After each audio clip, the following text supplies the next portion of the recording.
What's up, guys? Welcome to this episode of Zero Star Podcast, a Just Paddles podcast. Today, we're going to do something really fun.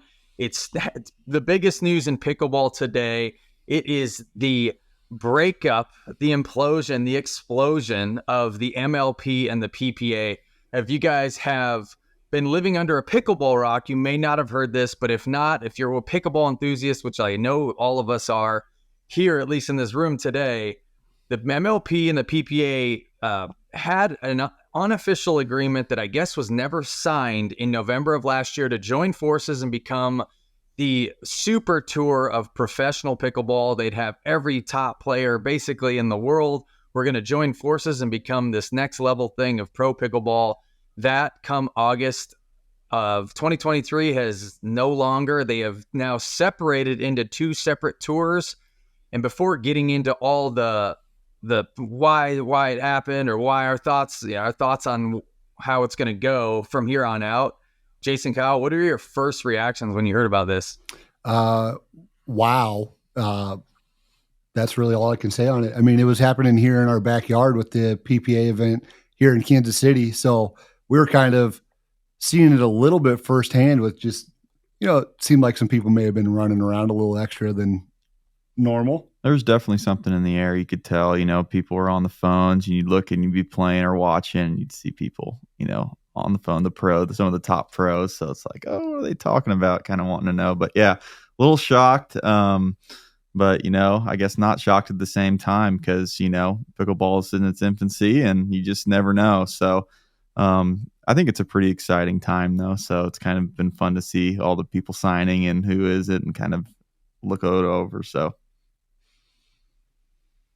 it's kind of cool to see all that too, and I agree. But it's kind of interesting. You guys were kind of at the event and you felt it in the air, and maybe looking back, you could see kind of what was going on.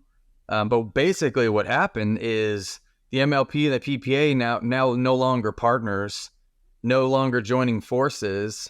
They kind of were in a mad scramble because they knew what each other were going to do. They were going to try to lock up players. The MLP was going to try to lock them up. PPA was going to try to lock them up. So the last few days has been an absolute frenzy to try to lock up the best players in the world, to have the best tour in the world. It's kind of cool you guys kind of saw that before even maybe knowing what was going on. You guys saw that firsthand. Well, then it's like, a lot of people are, they're trying to play in a tournament too, so I can only imagine what they were going through, playing in a tournament plus like having to have this in your back of your mind. Who am I going to play for? What what they're going to offer me. So it was, I remember watching like Jessie Irvine play. And then right after her match finished, she got on the phone. And I remember I think I was looking at Kyle and be like, is she getting an offer? Where's she going? It was entertaining for sure. Who knows? It could have been her mom too. We just, Yeah. That's exactly right. Like, you guys are like, I knew this was happening. I saw, and they're like just ordering like food to be at their hotel when they get back done with their match. Yeah. Uber Eats. So what do you guys think? Like, what do you think these contracts? They're offering multi-year guaranteed contracts. And before we get to kind of like the players, we have a list of the players, at least a lot of the top names that are headed in each direction. What do you think these contracts are worth? Like, do you think they're multi-years, guaranteed? Could they be worth six figures? So, this is just all stuff that I've read or heard from other places, but it definitely sounds like some of the bigger names like Tyson. It seems like he might have been in the $1 million realm of contract offer from the MLP, which is, hey, from everything that's going on with this, it just seems like it's probably really good for the players, if anything, because if you think about some of like the players, like they're paying for their entry fees and all that, it gets expensive just to be a pro player. Mm-hmm. That this is definitely game changing for a lot of these people to actually not have to worry about that more and focus on the sport and ultimately make it better. Yeah, I think, it's good for these. With the league splitting it's kind of giving, lower level pros an opportunity too, which is great for them. So it's exciting, for a lot of people. It's giving a lot of people hope too, and not only the top players, but the fringe players, I guess. And, they get their opportunity and they'll, run with it. But yeah, I think, like Jason said, I think they're getting the top players are getting quite a bit of money, and then I think those lower level pros are getting more than what they got. So I think it might be a win-win for everybody. Yeah. Yep. That's what I was wondering. Like, is this good for pickleball? Is it as like a spectator? So I could see like at its core is the problem that they had that the MLP has a different vision for professional pickleball than the PPA does, right? Like if you think about the PPA, they're very classic racket sport pro tour, right? Just like tennis, racquetball, squash, keep going down the list of racket sports, probably padel. It's an individual sport. You play tournaments and, you play 20 tournaments a year, you're ranked at the end of the year, and that's your ranking. And that's kind of how everything falls in place, how much money you made. If you get a better deal, your ranking finished number 6 in the world or whatever it is. That's their vision for the sport. Is the MLP's vision more team oriented? So like the NBA, like the NFL, like, are we gonna start seeing, is that where they broke up at their core, that they just have totally different visions and they couldn't agree on things? But as from a spectator's perspective, I like them both. I like I played an individual sport for a living, so I like the classic style. But given that same thing, because people play an individual sport, it's fun to be part of that team aspect too. So from my perspective, and being a third party nobody, but just a spectator of the sport, I think it's cool to have both. But is it good for the sport overall? Right. Yeah, I'm in agreement. I think there's a place for both, like the team event, like MLP style, and the PPA style, where it's, you got your mixed doubles, men's doubles, singles, all that. And like, you kind of have your set team and you can change partners whenever. MLP, obviously, like if this goes into like a full year thing, it sounds like maybe you won't be able to change teams, which is cool as well. Where the draw or the issue maybe comes in is if PPA is, obviously they've announced that they're bringing back Vibe, which from my understanding would be the same format as MLP. And then does MLP counter, and do they do something similar to the PPA? Do they join forces with the APP? Do they start their own kind of branch of that? I just think there's definitely ways for both of them to work, but I don't know if like MLP, PPA, like two professional leagues doing the same exact thing, I don't know if that would work. If you think of like NFL, NBA, all that, like two professional leagues doing the same thing don't typically work out. They usually merge at some point. So I'm curious to see where it goes. I'm not like super in touch with like professional wrestling, but wasn't there a time where like the WWE and there was like another branch off, and like what I always like is like the Tyson and Ben battles. Like that's fun to me. I know Ben wins most of them, but it's fun to see those battles. So the separation of the talent and the pro players, is that a good, does that separate, right? Tyson's going to be the best player in MLP. Ben and Anna are going to be the best players on the PPA. But those two, since they have to sign exclusive agreements not to play a PPA event or an MLP event, are you separating, the talent? Those guys would battle all the time, and now we don't get to see that. Yeah. I think that, here's my thing. I think the MLP is going to have their own tournaments, and then they're going to have their MLP tournaments, and then the PPA is going to have, their regular tournaments, but then the Vibe Pickleball is going to be their MLP. So then I'm thinking you should have like a Ryder Cup, for pickleball, kind of like they do in golf, and then have like kind of like a a PPA versus MLP, and you pick your players, and or you play all the events and you kind of match up against. So like you'll have a mixed day, and then they let you like count points. So if they win the match, you get a point or something, and then you can kind of like mix and match your lineups against PPA versus MLP. I think that would be kind of pretty interesting, actually. That would be interesting. Or you just join back together and you could do that all the time. True. Yeah. That seems like the easier route, but maybe not at its core. If they have different core values, which it seemed, I honestly think they do. I think the PPA wants it to be traditional racket sport, paddle sport rankings, number one player in the world. And MLP just has a totally different vision of, I want this to be team. And I don't want to have to draft a team every tournament. It's going to be, I'm drafting my team for 6 months and build loyalty to that, to that team or, whatever. Because right now we have loyalty to players at this point, right? And I don't have any loyalty to an MLP team. I root for the Chicago Slice because I'm from there. But if my favorite player bounces around, I'm probably going to follow that player, right?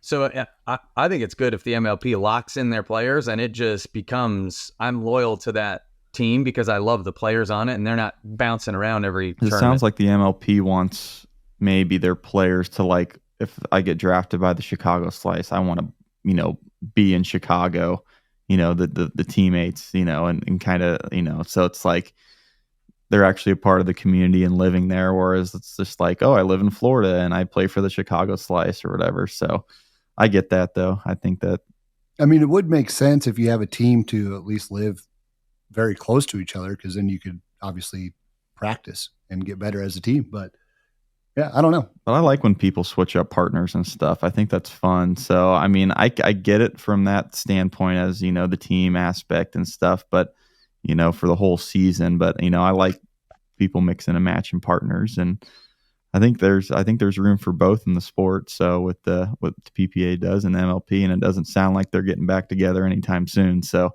this is the reality of it. Or are they? Yeah. Kyle, or are they? So where does the APP fall in all this then? Like, what are they going to do? Like, if it's a mad rush, it seems like, and I don't have any access to the numbers, but it seems like there's a ton of money being tossed around if you go down the list of pros that are signing with both the PPA and the MLP, there's a lot of players, some of them that, are a little less well known than others. So they're really going after a lot of professional players. What is the APP going to do? I don't know. This is basically the second time in the short lifespan of really professional pickleball as we know it, that the APP has kind of been sniped, if you will, of their players. The PPA originally, started signing some people to exclusive contracts that prevented them from playing in the APP. And now these other people that kind of held out in the APP and been doing that route, now some of those players are getting picked up by MLP and PPA.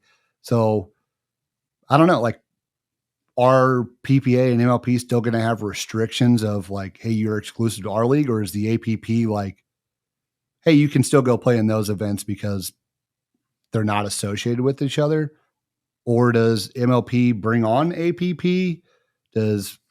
I don't know. APP, they're just kind of quiet right now. So I have no idea what to expect from them. I think they're just chilling. APP, it's like, if you notice, if you look at the players the MLP signed, a lot of those players are playing in the APP, like the Johnson brothers, Paris Todd, Simone. Zane typically plays in the APP. Yeah, he's been in PPA this year, but yeah, when I was looking at it, I was like, a lot of these players MLP are playing APP, so maybe it is where MLP is totally team aspect, and then those players are still going to play in the APP, and the APP might be doing just fine. That'd probably be ideal for the APP if they got if Tyson and those guys all of a sudden started playing in those events. That'd be ideal for the APP, I think. I can't see that happening because I'm assuming they're going to want to lock their dudes or ladies into their spot, right? The PPA is not going to be like, yeah, go play here and there. I think it's going to be, we signed you to a deal. It's a guaranteed contract. You're playing a PPA or an MLP event, and that's it.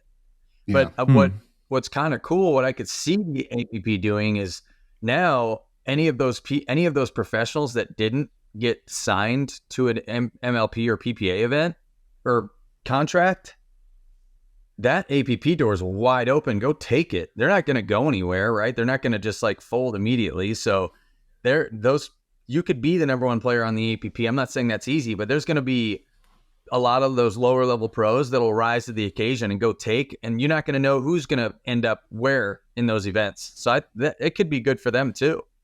Yeah.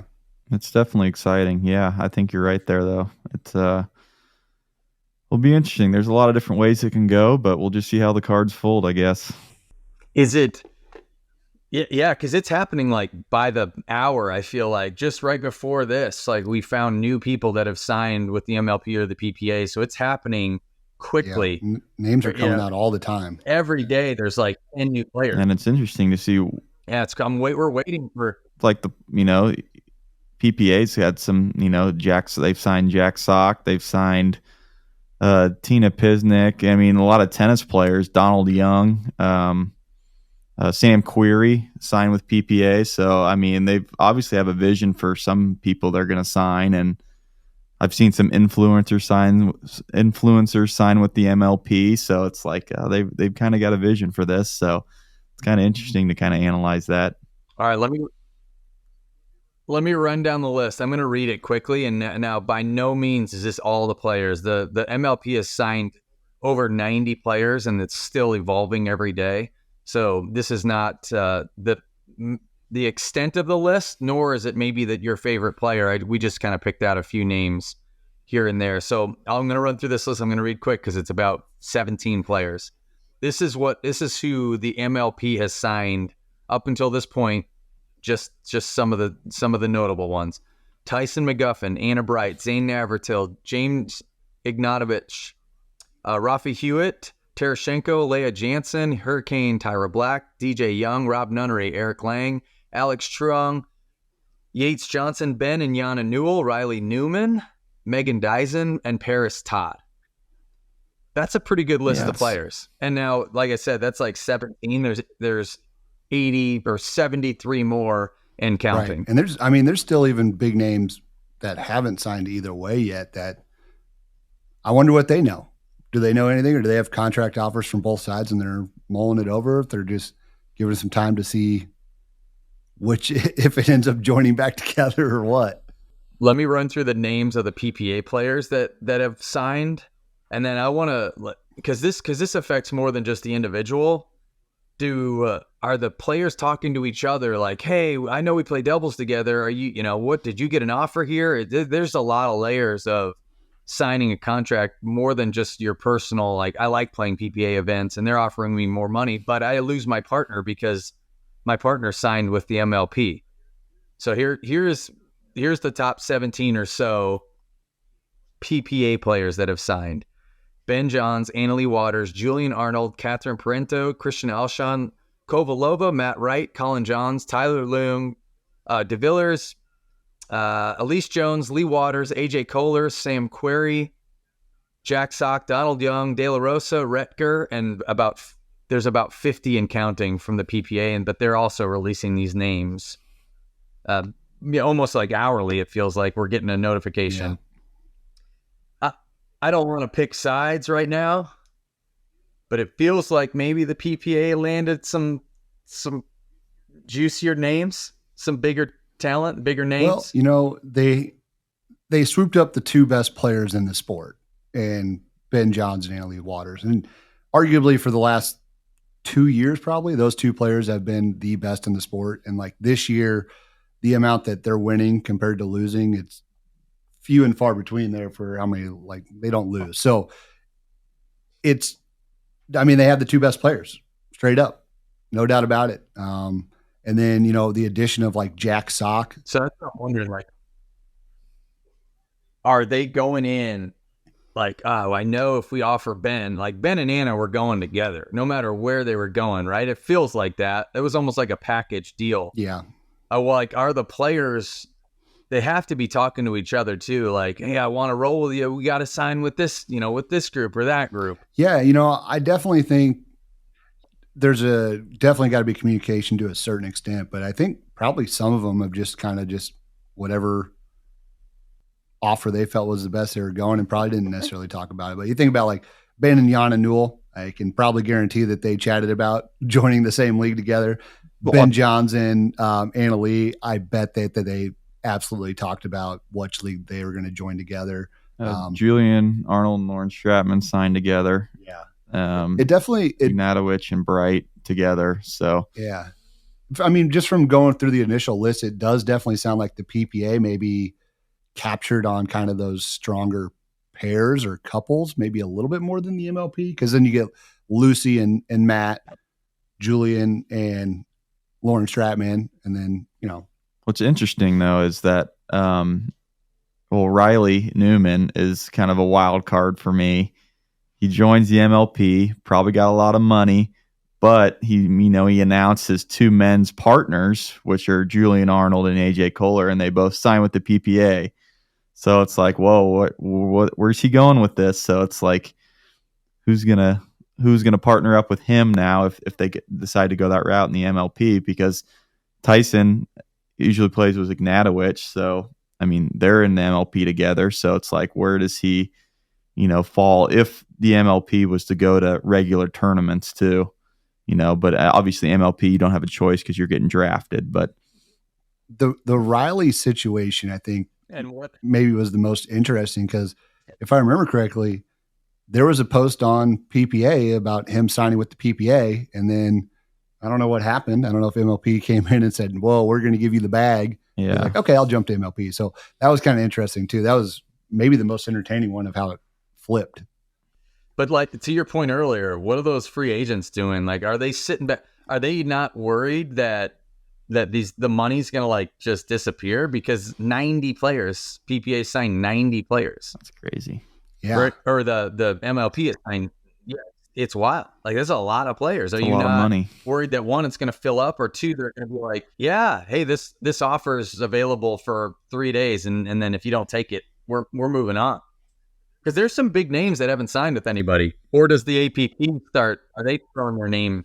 Is the APP throwing some offers out there that we don't know about yet? But they're definitely not sitting back doing nothing, right? They're doing something. It's probably just behind the scenes. See, I think it's, like we kind of mentioned earlier, it's like I think the APP's in an all right spot, because if the MLP just does MLP events and they just want to do the team, then you got the APP where these players could possibly go to play your regular tournaments. But if the MLP lets them, because they signed the tournament or the contracts with the MLP. So I think the APP could actually be in a decent spot here. All right, let me read off the brands and kind of where they fell. Now, again, this is only a small portion, so there's a lot of the smaller brands that maybe aren't as well known as the big dogs, but this is what the MLP would look like with those 17 players that I mentioned earlier. So it's Selkirk, Yola, Pro XR, Selkirk, Adidas, Paddletech, Yola, Engage, Selkirk, Head, Engage, Carbon, Engage, Takia, Prokenix, and Selkirk. So a lot of I hear a lot of Selkirk, Yola, and Engage. Here's PPA. Yola, Paddletech, Volair. We know who that is. Selkirk, Diadem, Onyx, Yola, Vulcan, Yola, Paddletech, Takia, Franklin, Prokenix, and Yola. A decent mix, but I heard a lot of Selkirks and Yola in there. I think it just heard a lot of Selkirks and Yola. Maybe Selkirk has the most players. Maybe that's what we're getting at. We're the most good players. Right, yeah. But it's a decent mix across the board, though. I don't see any, it was, the decisions of players was influenced by any brands. It doesn't seem like it. It sounds like it was just mainly the player deciding what's best for them. Yeah, definitely. That's kind of what I'm thinking. There doesn't appear to be like a brand, association with either of the different organizations, because we heard both sides, Selkirk here, Yola there, Takia here, Kenix here. So there seems to be like you said, it seems to have been the player's decision pretty much overall. I mean, both leagues are going to get a ton of exposure, so I don't think it really matters either way, because they're going to be, if they're represented in both leagues, it's going to be, they're going to be just fine, and their stuff's going to be on, TV or Amazon Prime or whatever it's streamed on. So that's right. Well, I'm excited. I can't wait to see who's any of the free agents that haven't decided yet what they decide. And then all the people that have the contracts in their hand, they're just waiting to sign them. It's going to be exciting over the next few days, but even more so the next few months, because I think they're going to go at it hard, right? I think especially the names that are behind these two organizations, obviously strong people that I think are very competitive. So it's going to be pretty wild over the next 6 months, a year. I'm excited for these. I think it creates more opportunities for these, these players trying to get into the pro level. I think it's great for them, and I'm I'm pretty excited to see, you know, we have a couple local Kansas City players that I just hope that they get an opportunity too, that definitely deserve an opportunity. So, I know excited for the top level players, but excited that it's creating more opportunities for these lower level pros looking to, you know, make a name for themselves. So if they were looking to generate a buzz about professional pickleball a little bit more, I think they did that with all this drama going in between. So is it all ploy? Will the leagues actually be together at the end of all this when it's all said and done? Or is there actually a lot of truth to, or like what's going on between them, that they will be separated officially forever? I don't know. Crazy. That was the perfect sign off. Thank you all for joining us. Jason did it as good as you could ever do it. I guess the only thing we can say is we shall see, but there is not a pickleball player on earth not excited to see what the next year holds for pickleball outside of the MLP and PPA battle, but definitely inside the MLP PPA battle too. For sure. Yeah. All right, gents. Thanks for the time today. You got it. I can't wait to see, but we'll see you guys on the courts. See you, Ben. Later, Ben.